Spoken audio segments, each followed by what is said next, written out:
Aleluias. A paz do Senhor, irmãos. Tem crente aqui nessa noite? E esses crentes têm glória a Deus? E aleluia.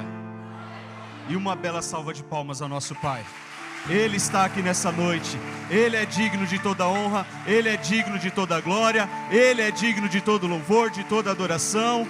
O homem está aqui somente para fazer a vontade do Pai. Então toda honra e toda glória seja dada ao Rei dos Reis, ao Senhor dos Senhores, aquele que era, aquele que é, aquele que há de vir. Ele está entre nós. Ele está aqui nessa noite e Ele vai falar ao seu coração nessa noite.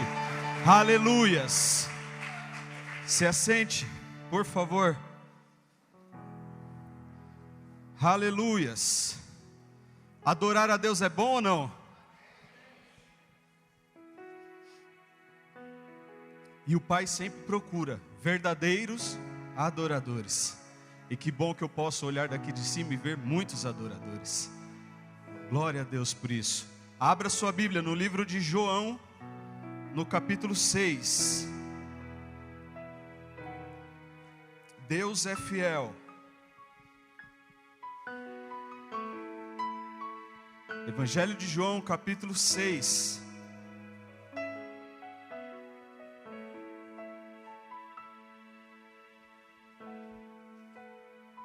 E como sempre costumo dizer, a liberdade aqui é do Espírito Santo.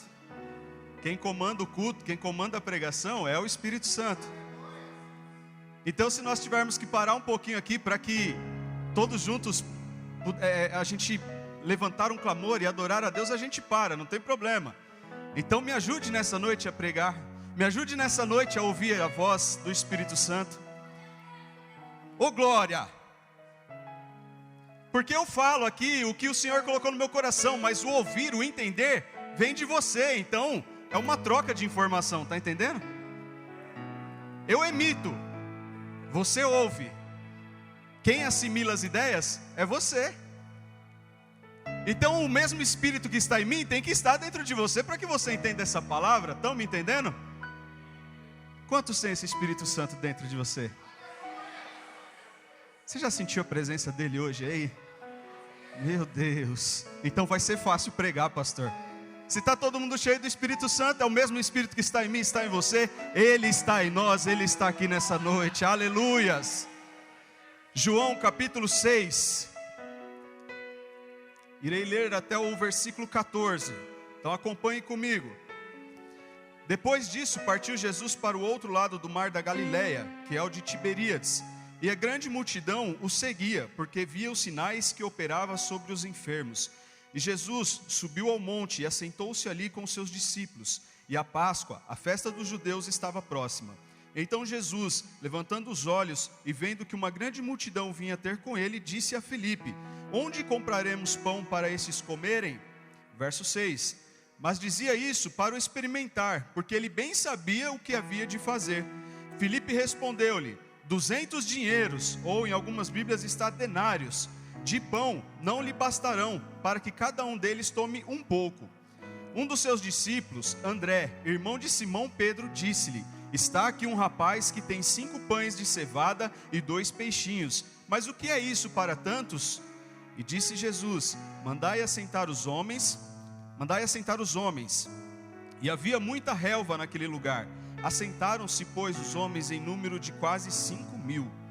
E Jesus tomou os pães e, havendo dado graças, repartiu pelos discípulos, e os discípulos pelos que estavam assentados, e igualmente também os peixes, quando eles queriam. E quando estavam saciados, disse aos seus discípulos: recolhei os pedaços que sobejaram, para que nada se perca. Recolheram, pois, e encheram 12 cestos de pedaços dos 5 pães de cevada que sobejaram dos que haviam comido. Vendo, pois, aqueles homens o milagre que Jesus tinha feito, diziam: este verdadeiramente é o profeta que havia de vir ao mundo. Você conhece essa história? É a primeira multiplicação de pães e peixes. Você conhece? Você que lê a Bíblia, você que algumas vezes entrou dentro de uma igreja, possivelmente você já viu uma pregação a respeito dessa passagem. Conhecendo isso, eu só quero então passar rápido pelo milagre propriamente dito. Jesus estava cansado. Jesus, como homem, se cansava. Os discípulos estavam cansados, eles estavam com fome, porque não dava tempo de comer, pelo tanto de cidades que eles visitavam, pelo tanto das obras, pelo número de obras que eles estavam fazendo. Então Jesus decidiu sair com seus discípulos, tomar um barquinho, atravessar ali até a cidade de Betsaida e procurar um lugar deserto, não ou deserto, mas um lugar a qual não havia ninguém, para que ele e os discípulos pudessem descansar. E ele fez isso, ele tomou um barquinho, entrou com os discípulos e foi. Só que algumas pessoas viram Jesus e os discípulos entrando no barquinho e começaram a seguir eles, não andando por sobre as águas, porque só Jesus e Pedro fez isso, mas eles começaram a margear. Enquanto Jesus ia ali no barquinho com os discípulos, aquelas pessoas começaram a correr em volta do rio e chegaram na cidade de Betsaida antes de Jesus e esperaram por ele lá. Jesus queria descansar, os discípulos precisavam descansar. Jesus ainda falou para eles: vocês precisam comer, vocês não estão nem comendo, vocês não estão se alimentando, então vamos nos separar um pouquinho. Mas os homens viram eles indo e foram atrás deles. Só que por que essas pessoas estavam indo atrás de Jesus? Não por causa da palavra de Jesus, não por causa dos ensinamentos de Jesus, mas eles estavam indo em busca do milagre que Jesus podia oferecer. É errado, irmão, fazer isso? Não, mas não é também 100% certo. Porque o que adianta nós corrermos atrás de Jesus, nos adiantarmos, chegar onde Jesus está, simplesmente para colher milagres, simplesmente para colher aquilo que a mão, que o poder de Deus pode dar, ao invés de nós buscarmos a Deus pelo que Ele é. O que adianta nós sermos sarados na nossa carne e perdermos a nossa salvação? Assim como Jesus disse certa vez: o que adianta o homem ganhar o mundo inteiro, mas perder a sua alma? Então a prioridade, o que Jesus sempre quis, não era simplesmente curar as pessoas, Ele queria salvar as pessoas. O fato dele fazer milagres era para chamar a atenção das pessoas para Ele. Porque simplesmente se Ele chegasse pregando o reino, as pessoas não dariam ouvido de forma alguma.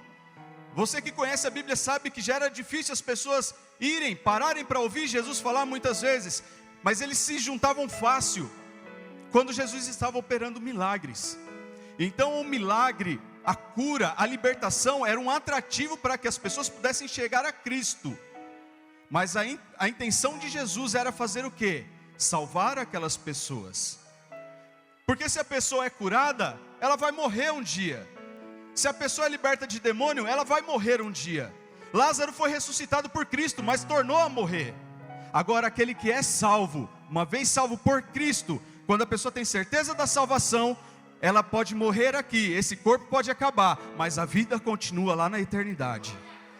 E era isso que Jesus queria que o povo entendesse. Então eles foram atrás de Jesus, não pelas palavras, mas foram atrás de milagres. Porém o que Jesus fez? Assentou-se e começou a ensinar. Jesus curou, Jesus libertou, mas Jesus ensinou acerca do reino. Você que costuma anotar, você vai entender mais sobre essa passagem em Mateus 14, Marcos 6 e Lucas capítulo 9, que dá alguns outros detalhes dessa palavra. Então você pode ler aí na sua casa para que você entenda. Mas eu não quero me prender ao detalhe do milagre. Como eu disse, detalhe, porque a intenção de Jesus é o quê? Salvar. Então o milagre, a multiplicação dos pães e peixes, nesse cenário, nessa história, nisso que eu estou querendo que vocês me entendam nessa noite, é um simples detalhe. Eu quero falar sobre a multidão que estava acompanhando Jesus.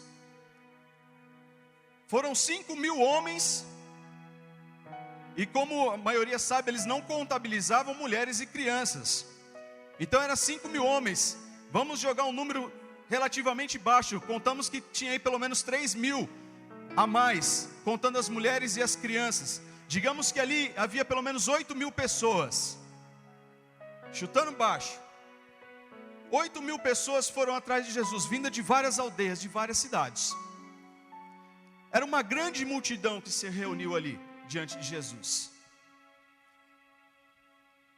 E é no meio da multidão que nós encontramos dois tipos de pessoas que estão no meio da multidão.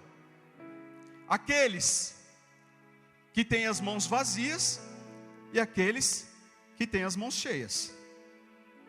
Então eu quero falar com você sobre esses dois tipos de pessoas: aqueles que estão preparados e aqueles que estão despreparados. E aí eu quero que você vá se situando quem é você no meio da multidão.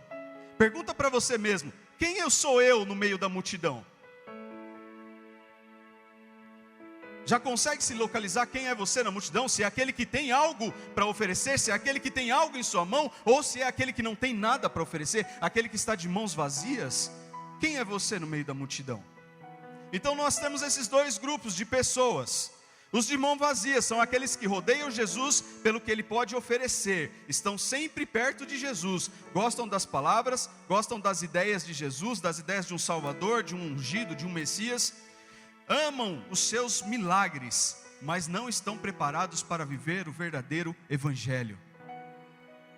Nós estamos numa multidão aqui, glória a Deus por isso, glória a Deus por sua vida que veio aqui nessa noite. Nós estamos numa multidão, mas essa multidão que vem às vezes em busca de um milagre, essa multidão que vem em busca de receber algo da parte de Deus, e não vem propriamente na igreja para buscar a face de Deus. Porque buscar as mãos de Deus é fácil, eu preciso, então eu venho, eu quero. Mas muitas vezes para buscar a face de Jesus, ou seja, adorar, buscar, glorificar, a minha vida está bem, eu não preciso buscar, não preciso fazer nada, eu só tenho que adorar, então eu não quero ir, eu não vou. Se eu tivesse precisando, irmão, eu ia estar na igreja de quarta, de terça, de sábado, de domingo, nas vigílias, nos montes, mas eu não estou precisando de nada. Então vem arrastado o dia de domingo para a igreja. Mas você está no meio da multidão. Vou dar um ponto positivo para você que é esse tipo de pessoa. Você está no meio da multidão, ainda há esperança para você.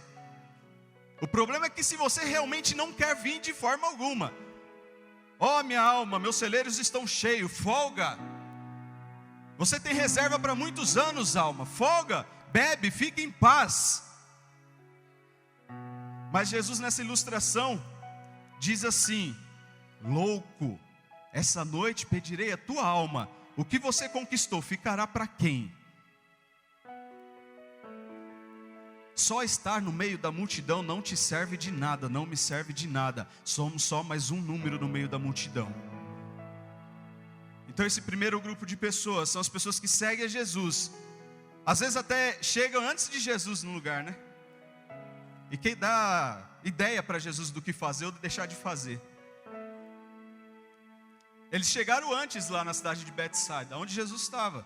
Jesus atravessando de barco, a remo, devagarzinho, e a multidão correndo. Nessa hora não tinha enfermo nenhum, né? Porque correram, chegaram antes de Jesus. E ficaram lá esperando para receber um milagre.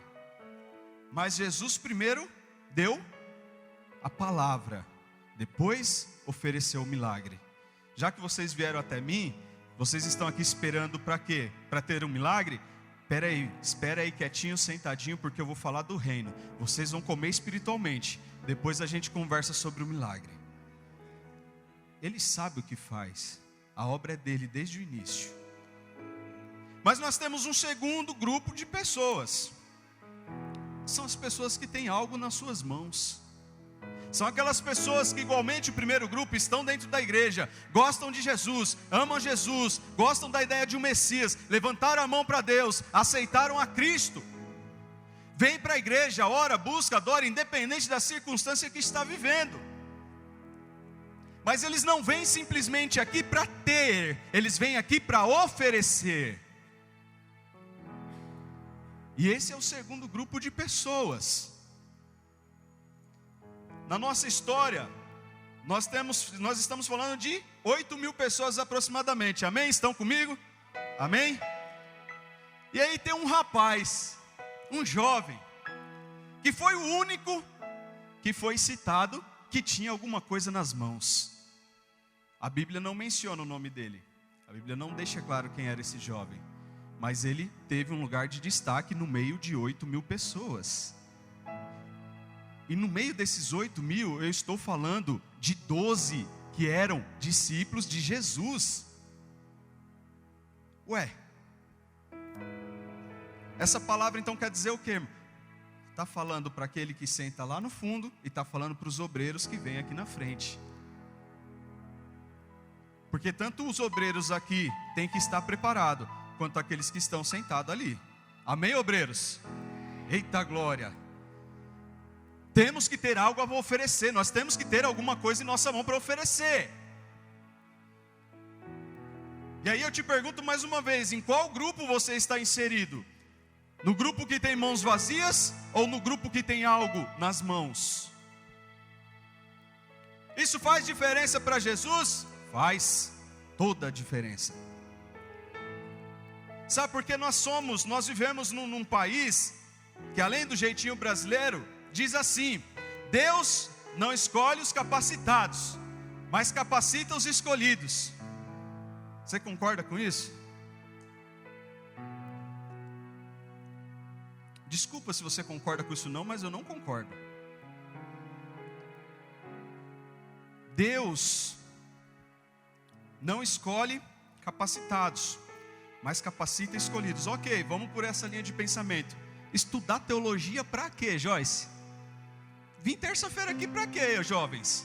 Para aprender a palavra, sendo que eu estou me capacitando, mas ele vai escolher um e vai capacitar depois. Para que eu vou me capacitar com as minhas próprias forças? Para que eu vou investir tempo? Para que eu vou investir dinheiro? Se ele vai me usar do jeito dele depois? É a linha de pensamento que esse ditado nos dá. Digamos que isso servisse lá para o mundo. Olha, eu quero ser advogado, mas eu não vou estudar advocacia não. Porque Deus vai realizar o meu sonho assim como realizou o de José. E vai me dar advocacia. Eu vou ser advogado, mas você vai estudar quantos anos? Nenhum. Eu tenho fé. Fé não te dá simplesmente 5 anos de aprendizado numa faculdade não, meu irmão. Você precisa se capacitar, você precisa ir atrás dos seus objetivos. Então esse ditado começa a cair por terra assim. Deus vai usar aqueles que se capacitam, aqueles que estão disponíveis. Amém? Deus vai usar aqueles que têm disponibilidade para ser usado. Quando eu falo de disponibilidade, eu não digo simplesmente que Deus vai vir capacitar, Deus vai vir colocar um chip na minha cabeça e falar: vai, você sabe toda a Bíblia, vai pregar. Não é assim que funciona. Vai se capacitar, vai dobrar o joelho no chão, rasga as calças do joelho aqui ó, no chão, orando, buscando. Se fosse para pedir namorado ou namorada, estava ralando o joelho no chão. Se fosse para pedir casa, besta, está ralando o joelho. Por que para buscar conhecimento de Deus não rala o joelho no chão?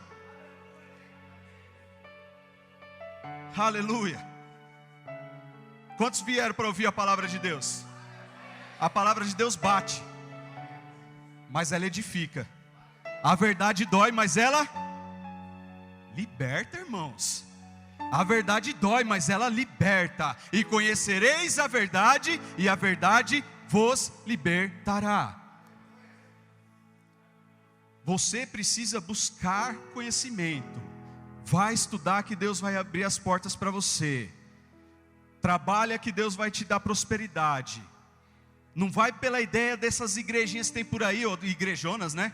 Que diz assim: vem, dê tudo aqui na igreja porque Deus vai te dar. Não é assim que funciona. Pelo menos nessa igreja que prega a palavra aqui, não é assim que funciona. Aqui a gente fala assim: irmão, vai, corre atrás do seu trabalho, entrega currículo, levanta cedo, que Deus vai abrir a porta de emprego. Quando você estiver trabalhando, Deus vai abençoar aquilo que você recebe. É assim que funciona. Não tem fórmula mágica no Evangelho. Não existe mágica no Evangelho. Existe realidade. Corre atrás. É Deus quem vai capacitar. Seja qual for o seu trabalho, Deus pode te prosperar onde você estiver. Nós estamos estudando sobre José.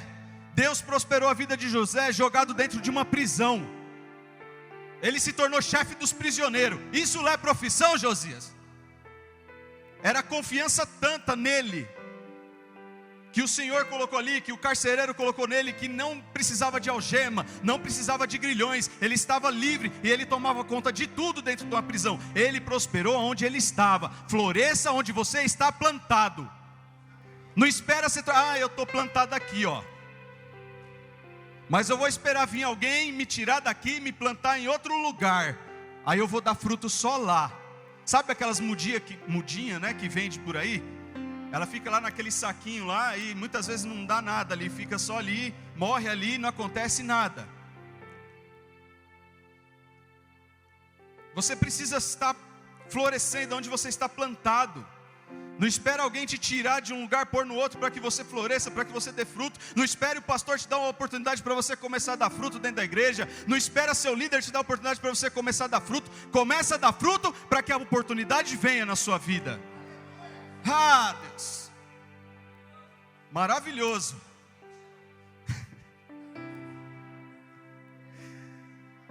Aleluia. É a mesma história de quando a gente fala assim: eu não sinto a presença de Deus, eu só vou começar a dar glória depois que eu sentir a presença de Deus. Irmão, é ao contrário. Começa a dar glória a Deus para que a presença de Deus entre na sua vida. Para de inverter os valores, para de inverter as coisas. Comece a ser guiado pelo verdadeiro evangelho de Deus. Para de acreditar nos pregadores do rádio, nos pregadores da TV. Acredite nos profetas da sua casa. Será que é tão difícil assim, pastor, de entendermos o evangelho? Meu Deus, quem somos nós na multidão? Nós viemos para a igreja procurando Jesus, queremos Jesus, nós estamos atrás de Jesus, mas nós viemos de mãos vazias. Eles foram atrás de Jesus aonde, irmão? Num lugar deserto, num lugar que não tinha vendia, não tinha barzinho, não tinha mercadinho, não tinha onde comprar pão, não tinha onde tirar leite, não tinha o que fazer. Eles estavam atrás de Jesus num lugar deserto, não tinha nada, e a multidão foi o quê? Despreparada. Talvez você possa pensar, mas os discípulos estavam contando que Jesus faria, sei lá, os peixinhos pularem do mar lá para dentro de uma fogueira e ele fazer um milagre e comer. Jesus não se preocupava com a alimentação dele, porque isso estava a cargo dos discípulos. Mas não era todo momento que Jesus tinha que fazer milagre. Jesus queria que eles se preparassem para o ministério. Jesus passou 30 anos se preparando para o ministério. Durante os 30 anos ele não pecou, ele não blasfemou, ele obedeceu o pai, ele obedeceu a mãe. O pai dele havia morrido, o pai dele na terra havia morrido, e foi dele a responsabilidade de cuidar da família dele. Ele se preparou, só que agora ele estava vivendo na obra, no ministério, então ele tinha pessoas para fazer isso para ele, e essas pessoas que deveriam fazer, ficou esperando um milagre, foram para o deserto de mãos vazias. Mas se levantou um rapaz, diga comigo, um rapaz que tinha algo nas mãos. O que você tem nas suas mãos nessa noite? Aleluias. Santo é o Senhor. Santo é o Senhor. Versos 5 e 6. Acompanhe comigo novamente. Então Jesus, levantando os olhos e vendo que uma grande multidão vinha ter com ele, disse a Filipe: onde compraremos pão para esses comerem? Mas dizia isso para o experimentar, porque ele bem sabia o que havia de fazer. Jesus vai testar a sua fé. Amém? Oh, irmão, não fala em provação mais não. Já estou apanhando muito, já estou sofrendo demais. Deus vai provar a sua fé para aprovar você para a obra, para aprovar você para o ministério. Não lhe sobreveio tentação senão humana. Quando Deus permite você entrar numa prova, Ele já te dá o escape. Salmo 103, 14. Valendo um bis. Sem olhar na Bíblia, né, gente?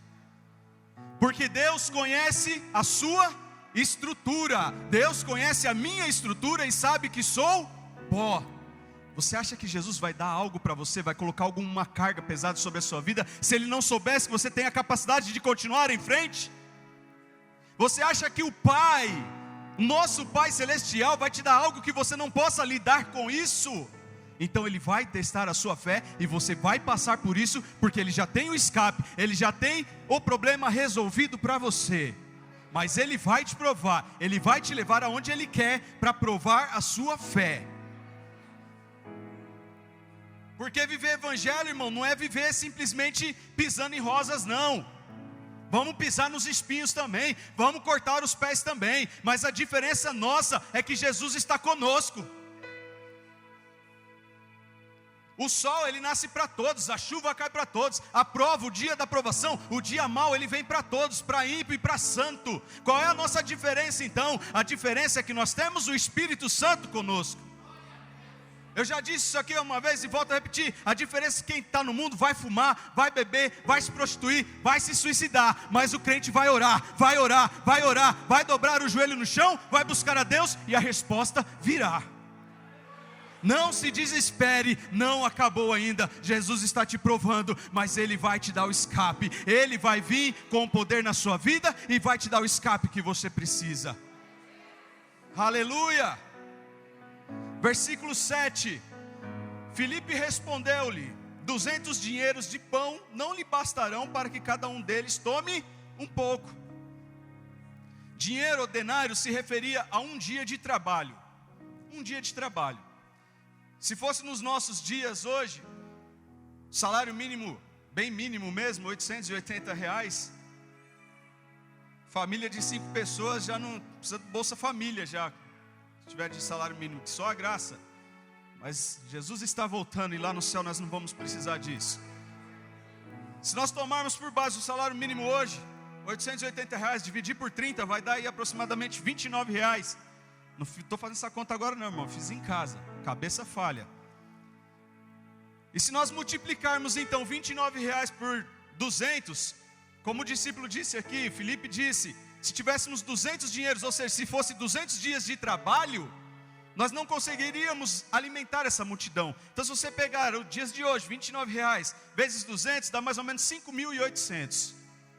Com R$5.800, você consegue alimentar 8.000 pessoas hoje? Só se for pela fé. Porque se você dividir 5.800 por 8.000, dá mais ou menos R$1,20. Alguém consegue almoçar com R$1,20 por aí? Aqui mal tinha R$1 antes, eu não sei se tem ainda, né? Tem ainda? Então você consegue. Mas naquele tempo não existia R$1. Tem cafezinho hoje custando R$3,50 já, irmão. Se for no shopping é 5. Se for na estrada, misericórdia. Pensa, como é que se consegue alimentar 8.000 pessoas com R$1,20?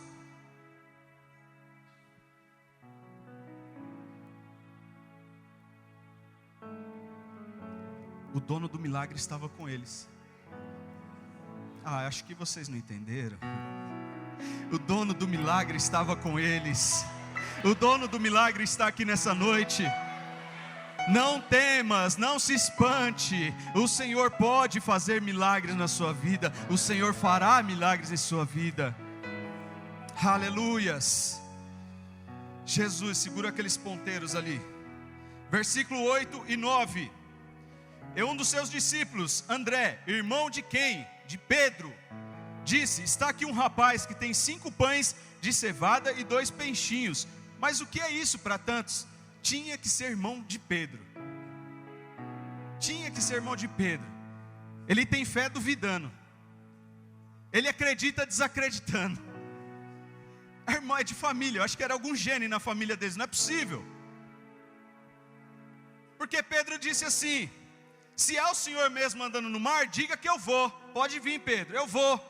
Mas quando deu uns passinhos, fez o quê? Afundou. Ele deu uns passos, mas afundou. E eu costumo dizer, não está na Bíblia, mas a gente pensa, glória a Deus por isso. Mas você acha que Jesus ia carregar um marmanjo no colo de volta para o barco? Não, vem cá, te dou a mão. Vou te erguer aqui, mas você vai voltar andando comigo sobre as águas. É isso que Deus faz. Ele exercita a sua fé. Ele está com você, de braço dado, mas exercita a sua fé. Ô homem de pouca fé.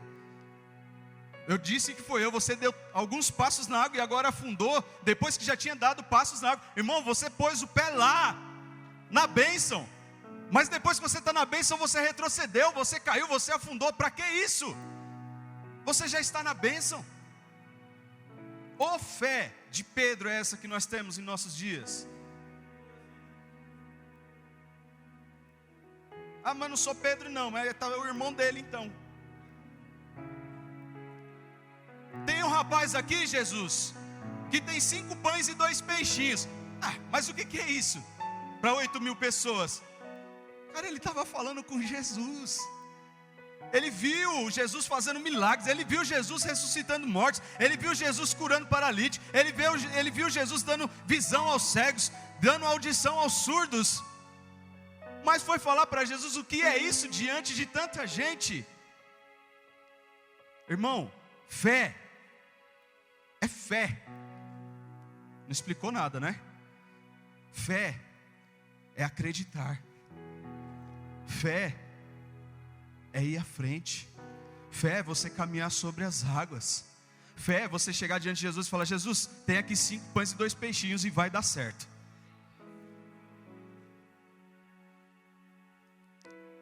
Jesus, eu não tenho quase nada aqui, eu só tenho isso, mas vai dar certo. Isso é ter fé. E jamais falar para Jesus: eu tenho aqui sim, achei um rapaz que tem aqui sim. Não foi nem eu, Jesus, foi o irmãozinho aqui do lado. Quem sabe esse menino só estava de passagem. Quem sabe esse menino, sei lá, foi comprar pão e peixe para a mãe e está voltando, e parou, viu a multidão e ali ficou. Ou quem sabe esse menino, e é o que eu prefiro acreditar, ele foi preparado para onde Jesus estava. Ah, é Jesus que está indo para lá, eu vou, mas eu conheço Betsaida, aquele lugar não tem nada. Sabe o que eu vou fazer? Mãe, me dá 5 pães aqui, 2 peixinhos, porque eu vou para lá, e se eu sentir fome, eu vou comer. Quem está preparado, irmão, vive o milagre de Deus. Aquele que tem algo em suas mãos vive o milagre de Deus. Não adianta ser mais um na multidão estando de mãos vazias. Irmão, seja um no meio de 8.000, seja um no meio de 20.000, seja um no meio de 3 dentro da sua casa, seja um lá na escola, seja um no trabalho, seja um onde você estiver, mas seja diferente, seja aquele que tem fé aonde você está. O que adianta ser mais um? Se esse rapaz fosse mais um, acha que teria acontecido um milagre naquele lugar? Provavelmente Jesus teria feito igual o profeta fez no passado: vai lá, prepara um pão para mim primeiro, depois para vocês. Prepara um bolo para mim, depois para vocês. Se não tivesse, Jesus faria isso, porque Jesus já tinha em mente que ele não ia despedir a multidão vazia. Ele não ia mandar ninguém com fome. Sabe por quê? Porque ele sabia onde ele estava. Ele sabia que ali não tinha nada. E ele sabia que se o povo, depois de ouvir horas, não era 40 minutos de mensagem não, irmão. Lê lá o Sermão do Monte, vê quanto tempo não duraria aquele sermão lá. E era só lapada. 3 capítulos de Mateus, só lapada. Era horas que eles ficavam lá ouvindo a palavra de Deus. Jesus sabia que se eles saíssem dali com fome, ia desfalecer no caminho. E Jesus cuida das suas ovelhas.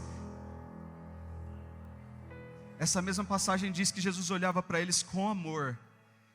E olhava para eles como se fossem ovelhas sem pastor, sedento por água, sedento por alimento, sedento para ter um pastor. Jesus cuida da gente. Então, de uma forma ou de outra, Jesus fez o milagre. Mas havia um no meio da multidão que fez toda a diferença. O nome dele não está registrado, mas a história dele está. E nós podemos entender grandes coisas. Nós podemos aplicar grandes coisas em nossa vida através desse rapaz. Aleluias. O verso 9 e o 10. Vou ler o 9 novamente e o 10. Está aqui um rapaz que tem 5 pães de cevada, 2 peixinhos. Mas o que é isso para tantos? E disse Jesus: mandai assentar os homens. E havia muita relva ou grama naquele lugar. E aí agora eu vou te falar a maior pérola dessa mensagem, né, Samuel? Assim, vai pegando as pérolas aí. O tamanho do milagre, irmão, não está naquilo que você tem na sua mão. O tamanho do milagre está no tamanho do teu Deus. O tamanho do milagre não está nisso que você está vivendo, não está isso que você tem nas suas mãos, mas está na mão do grande eu sou, naquele que é poderoso para fazer infinitamente mais. Tem glória aí? Tem aleluia aí? É Deus que pode fazer, não sou eu, não é o pastor, não é seu líder, não é o seu amigo, não é mãe, não é pai. Quem pode fazer é Deus. Aleluia! O tamanho do milagre, irmão, não está naquilo que você possui, mas está naquele que o realiza. Quem realiza é Deus. O tamanho do milagre não está em você, não está nas suas mãos, não está na sua capacidade propriamente dita. O tamanho do milagre está no teu Deus.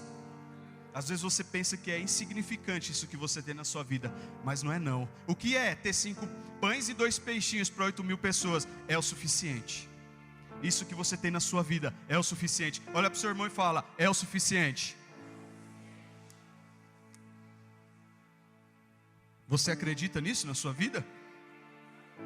Aleluias! Que você tem nas mãos, meu irmão? O que você tem nas suas mãos nessa noite? Será que o que você tem nas suas mãos nessa noite, você pode entregar para Jesus realizar o milagre? Porque tem esse outro porém, né? Esse rapaz poderia ter sido bem egoísta e falar: é meu, não dou para ninguém. É meu e eu não te dou. Mas Jesus vai realizar o milagre. Não quero saber, é meu. Irmão, vai pregar a palavra, vai falar para a sua família, para os seus amigos. Não, eu já sou salvo mesmo. Cada um que busca a salvação por si mesmo, a salvação individual. Misericórdia da sua vida. Como você pode ser egoísta a esse ponto de ter algo tão bom na sua vida, de graça, porque você recebeu de graça, você pode oferecer de graça e você quer guardar para você. Aleluia. Irmão, o milagre está na mão de Deus. Só que você tem que ter algo na sua mão para Deus. Vamos tentar usar um exemplo aqui. Minha voz.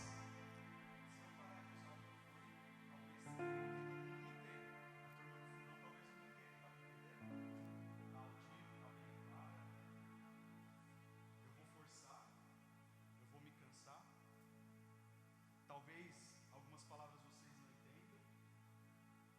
O Adriano já está lá assim. Mas eu tenho essa habilidade. Você tem essa habilidade de falar. Só que ela é baixa. Ela não alcança nem ali na porta. Talvez não alcance lá no Edson. É baixa. Mas eu ofereço essa habilidade a Deus. Aí Deus vem como se fosse um microfone. Aí eu começo a falar no microfone. Aí a minha voz já não está só aqui, nem na segunda, nem na terceira fileira. A minha voz está lá atrás, está lá na rua.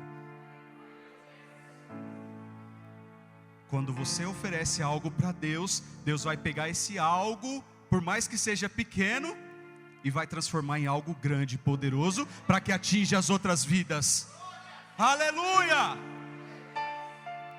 Irmão, dê sua voz para Deus, dê suas mãos para Deus, dê sua vida para Deus. Mas eu sou pequeno, eu não sei falar, eu não sei fazer, eu não sei pregar, eu não sei nem ler direito. Oferece a sua vida para Deus, porque Ele vai pegar isso e vai transformar em algo grande. E sabe o que é interessante quando nós falamos de reino? Que Ele não transforma as coisas em algo grande para o meu bel prazer, para o meu benefício. Ele transforma para o reino. Porque se não for para abençoar, Ele nem faz. Se não for para o reino, Ele nem vai fazer. Porque Jesus poderia falar: dê aqui esses pãozinhos, esses peixinhos, vou fazer para mim e para os discípulos que estão aqui, mas despede o povo aí. A panelinha de Jesus ali. Joguei o rapazinho que chegou lá com pão e peixe, só porque ele trouxe pão e peixe, meus 12, né? E coloquei ali também, eu, Jesus, só a minha panelinha. Não, Jesus operou um milagre para os 8.000 que estavam lá. Irmão, na hora que você oferecer a sua vida a Deus, na hora que você colocar as coisas que você tem nas mãos de Deus para Ele operar o milagre, aquilo que acontecer na sua vida vai atingir as outras pessoas, vai atingir pessoas que você não sabe nome, não sabe endereço, não sabe quem é, mas Deus vai falar com outras pessoas através da sua vida. Seja um no meio da multidão, faça parte do grupo que tem algo nas suas mãos. Aleluia! O verso 11: e tomou os pães e, havendo dado graças, repartiu pelos discípulos, e os discípulos pelos que estavam assentados, e igualmente também os peixes, quando eles queriam. Aquilo que o rapaz tinha era suficiente. Era pouco, mas era suficiente. A sua vida você pode achar que é pouco, mas deixa eu te falar, é suficiente. Não se menospreze, não se rebaixe. Irmão, dê glória a Deus aí.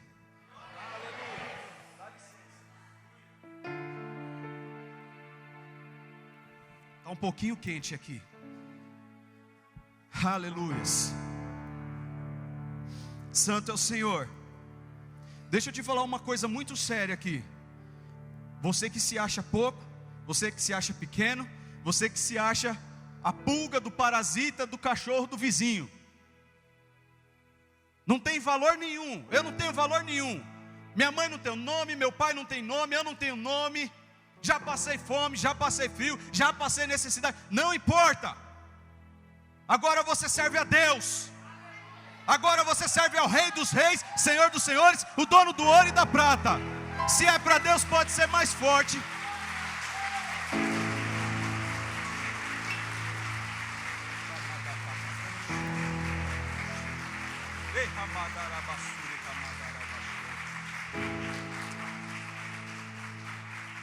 Você está pensando que você está servindo a quem? O presidente, o pastor, o líder? Você está servindo ao Deus Todo-Poderoso. Sai desse nível daí de baixo e se coloque num nível acima, porque você é filho de Deus. O pastor pregou aqui alguns dias que a nossa vida não vale uma cesta básica, materialmente falando. Mas você acha que se você não tivesse valor, Deus teria mandado o único filho dele morrer em seu lugar? Irmão, abre a cabeça, abre o seu entendimento. Jesus enviou o filho amado dele. João 3,16, porque Deus amou o mundo de tal maneira que deu o seu Filho unigênito, para que todo aquele que nele crê, não pereça, mas tenha a vida eterna. Esse é o valor que você tem para Deus. Ah, mas eu não sou nada, eu não tenho nada, eu não posso nada. Você pode tudo. Posso todas as coisas naquele que me... Quem te fortalece? É o seu dinheiro? É o seu nome? É onde você trabalha, é onde você congrega? Não, quem te fortalece é Deus. Pare de se menosprezar, pare de se colocar lá embaixo. Levante a sua cabeça, olhe para o alto, olhe para o alvo, olhe para Jesus. Não estou falando aqui para ninguém ser orgulhoso, não estou falando aqui para ninguém andar de nariz empinado, mas estou aqui te encorajando a servir ao Rei que você tem, a servir ao Deus que você tem. Conheça o seu Deus. Conheça o seu Criador e você nunca mais vai se nivelar por baixo.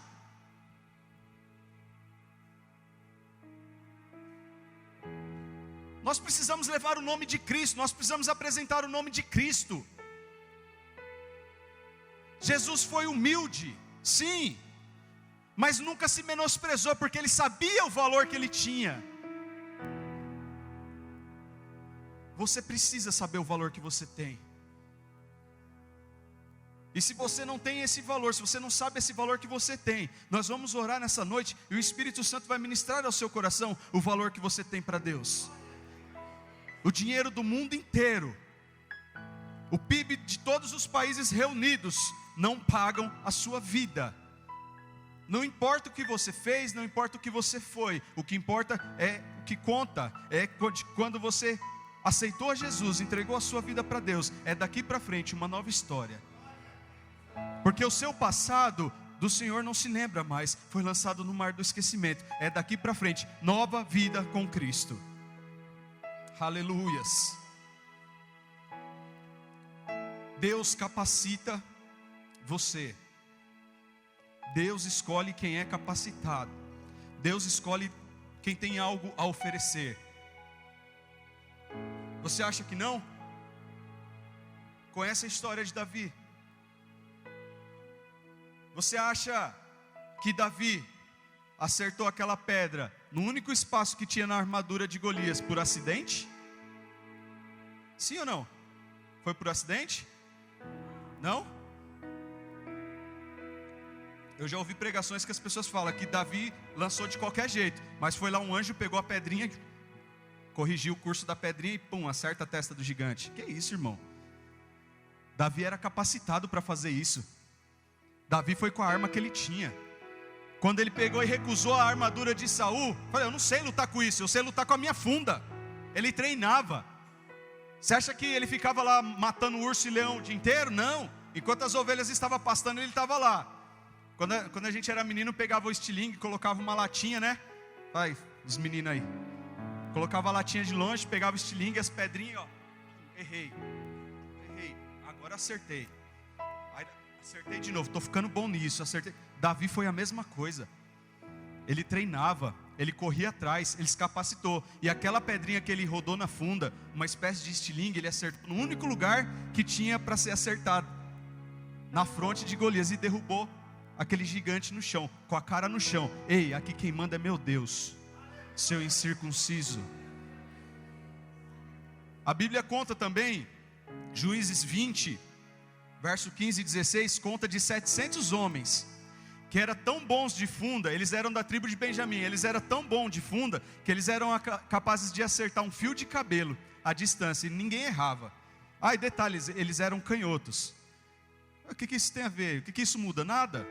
Só um detalhe, eles eram canhotos. Muita gente fala assim, canhoto tem quantos por cento a menos de viver, vive menos tempo que destro, algumas coisas aí, irmão. Canhoto tem o mesmo valor que um destro tem para Deus, fique em paz. 700 irmãos, 700 pessoas capacitadas a acertar um fio de cabelo com uma funda. Deus capacitou eles depois, ou Deus escolheu eles porque eles eram capacitados? Vocês ainda continuam acreditando nesse ditado? Ou estão comigo agora? Aleluia. Irmão, se capacite, corra atrás, porque o Senhor vai colocar um microfone na frente da sua voz. O Senhor, Ele vai ampliar. O Senhor vai potenciar. O Senhor vai trazer potência àquilo que você tem nas mãos, as suas capacidades, a sua forma de agir, a sua forma de falar. Deus vai trazer à existência algumas coisas na sua vida, sim. Deus vai fazer algumas coisas na sua vida acontecer, sim. Deus vai fazer milagres acontecer, sim. Mas não se apresente a Ele jamais de mãos vazias. Tenha muito ou tenha pouco, mas tenha algo em suas mãos para oferecer a Deus, porque se você não tiver nada,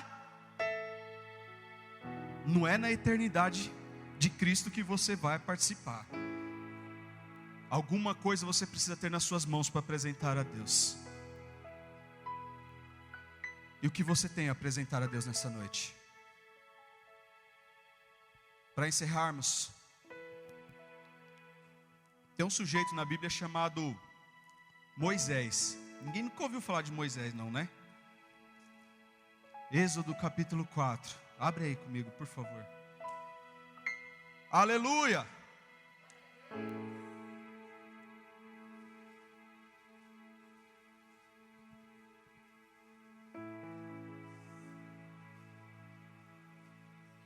Aleluias!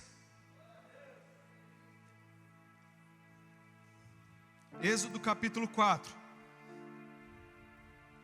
Você acha que você tem pouca coisa na sua mão? Você acha que você tem nada? Deixa eu te falar uma coisa. O verso 2 diz assim: e o Senhor disse-lhe: o que é isso na tua mão? E ele disse: uma vara. Lê o verso 17. Toma, pois, esta vara na tua mão, com que fará os sinais. O que Moisés tinha nas mãos? Um pedaço de madeira. Mas uma madeira não faz nada.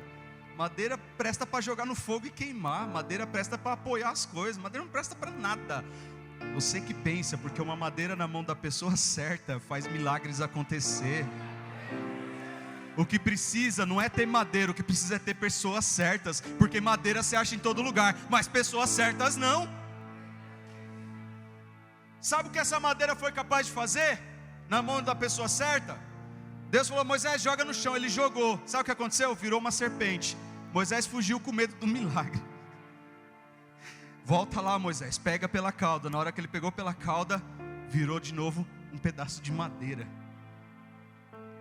Mas isso aí é quase nada, Josias, é? O povo no deserto estava com o quê? Com sede. Sabe o que aconteceu com essa mesma vara? Moisés, vai lá e fira aquela pedra lá. Moisés foi lá com a vara, tá, de madeira. A única coisa que ele tinha na mão, bateu na rocha. O que a rocha fez? Jorrou água. Sabe o que é mais interessante? Com essa mesma vara, ele guiou todo um povo pelo deserto. E você acha que algo na sua mão é insignificante? E sabe o que é mais magnífico na história de Moisés? Essa vara na mão de Moisés virou uma chave. E uma chave que abre mar. Ah, não tem crente aqui hoje não, pastor. Ninguém deu glória a Deus. Moisés usou aquela vara, tocou no mar e o mar se abriu. Israel passou em seco. Lá do outro lado eles festejaram, eles cantaram, eles glorificaram, dizendo: só o Senhor é Deus. Mas quem abriu o mar? Sim, foi o milagre de Deus? Foi, é claro que foi. Mas o que foi usado? Algo que estava nas mãos da pessoa certa, na hora certa. O que você tem nas mãos nessa noite? Se coloque de pé, por gentileza, feche os seus olhos. Não sei que eu vou mostrar, pois nada fiz. Passei meu tempo na escuridão e não cheguei. A tua palavra eu não guardei. Não tem mais jeito, vejo e a hora chegou. Meu tempo acabou. Quero ver tuas mãos. O que foi que eu te dei? Minhas marcas onde estão? Perdão, Senhor, não sei. Quero ver tuas mãos. O que fez com que eu te dei? Minhas marcas onde estão? Perdão, Senhor, não sei. O que você fez com o que Deus está te dando? Você está menosprezando o que Deus colocou nas suas mãos? Você está sendo igual aquele homem que com apenas um talento ele enterrou, em vez de negociar e ganhar outro talento? Você é esse tipo de pessoa que fala: já tem 10 trabalhando, vai conseguir mais 10.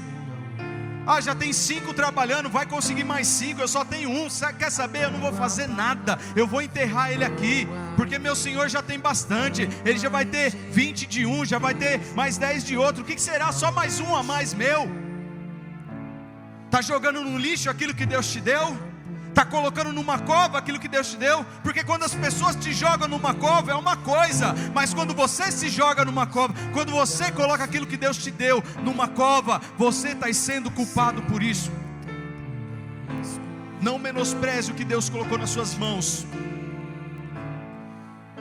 Apresente o que Deus colocou nas suas mãos a Ele, porque Ele vai trazer vida, Ele vai trazer potência. Ele vai usar, nem que for uma vara, nem que for um cajado em sua mão, mas Ele vai usar isso que você tem.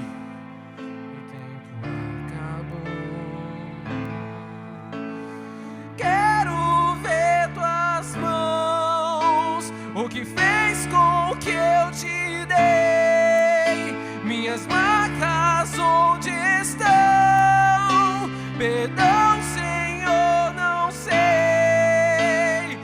Quero ver tuas mãos. O que fez com que eu te dei? Minhas marcas onde estão? Perdão, Senhor, não sei. Eu não sei se você entrou aqui nessa noite e já fez a entrega da sua vida a Deus. Mas se você não entregou ainda a sua vida a Deus, se você ainda não aceitou Jesus como o suficiente salvador da sua alma e quer fazer isso nessa noite, levanta a sua mão. Se ao ouvir os louvores falou contigo, se ao ouvir essa palavra você entende que você tem algo a oferecer a Cristo nessa noite, você entende que você tem algo que você pode oferecer para que Deus possa ampliar na sua vida e abençoar outras pessoas, mas você ainda não está firme com Deus, você conhece a palavra, você conhece tudo isso, Você conhece o Jesus dos milagres, mas de repente você precisa se fortalecer, você precisa fazer um voto público da sua fé. Levante a sua mão nessa noite. Não tenha medo, não tenha vergonha. Levante as suas mãos nessa noite e nós vamos orar por você. Vem aqui na frente, vem com ele, Adriano. Glória a Deus. Se você estava afastado ou afastada dos caminhos do Senhor, você que se afastou dos caminhos do Senhor por algum motivo, se você desacreditou de você mesmo, se você desacreditou daquilo que você tem, das coisas que você tem em sua vida, e nesse momento quer colocar diante do Senhor novamente, se você quer voltar para os caminhos do Senhor nessa noite, levanta a sua mão. Se você um dia serviu a Deus, se você um dia viveu o Evangelho de Deus e hoje está fora dos caminhos do Senhor e quer retornar, levante a sua mão nessa noite, nós vamos orar por você. Aleluias, vem aqui na frente, em nome de Jesus. Oh, glória a Deus. Irmão, é para aplaudir. A festa no céu. Diácono, vem aqui por favor. Diaconisa, me ajuda aqui. Oh, glória. Oh, glória, oh, glória. Aleluia.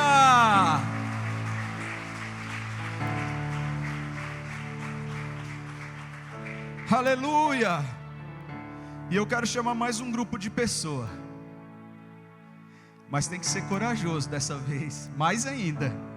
Eu quero chamar o grupo de pessoa que está na multidão, mas está com mãos vazias. Você é crente, você está na igreja, você adora, você canta, você pode ser até um dos discípulos de Jesus, você pode ser um obreiro na casa de Deus, mas você está se sentindo que está com as mãos vazias e que você precisa oferecer algo a Deus. Eu quero que você venha aqui na frente, nós vamos orar por você também. Não tenha vergonha, não se envergonhe. Não se envergonhe, irmão. Se envergonhar para quê? Nós somos tudo iguais, nós somos todos pó.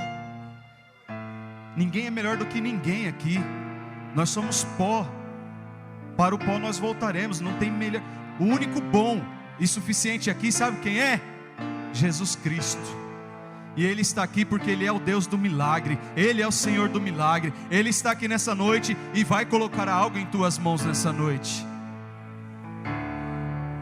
Tenha muito, tenha pouco, mas não tenha nada, jamais. Não tenha nada nas suas mãos para ver o que vai acontecer.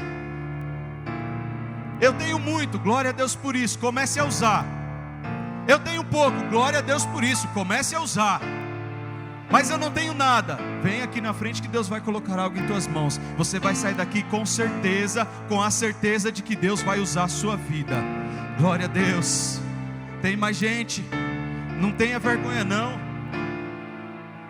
Mas às vezes eu não sei ainda o que eu vou fazer. Eu gosto de fazer tanta coisa na igreja que eu não sei o que eu faço. Vem aqui que Deus vai definir o que você vai fazer para Ele nessa noite. Ah, eu gosto de cantar, eu gosto de pregar, eu gosto de pular, eu gosto de lavar banheiro, eu gosto de fazer... Irmão, o único ministério que é de todos os crentes é aquele de ganhar almas. Amém? Ganhar almas é função de todo aquele que é salvo, amém? Mas o Espírito Santo, Ele distribui talentos para a sua igreja. O Espírito Santo distribui dons para a tua igreja. Ele distribui da forma que Ele quer, do jeito que Ele quer. Vai ser do jeito dEle, porque dEle, por Ele, para Ele são todas as coisas. Aleluia! Vem aqui na frente que o pastor vai orar por você. O pessoal do louvor que está embaixo que pode, vem aqui por favor.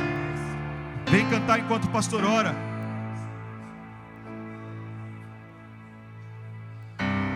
Aleluias, vem cá pastor.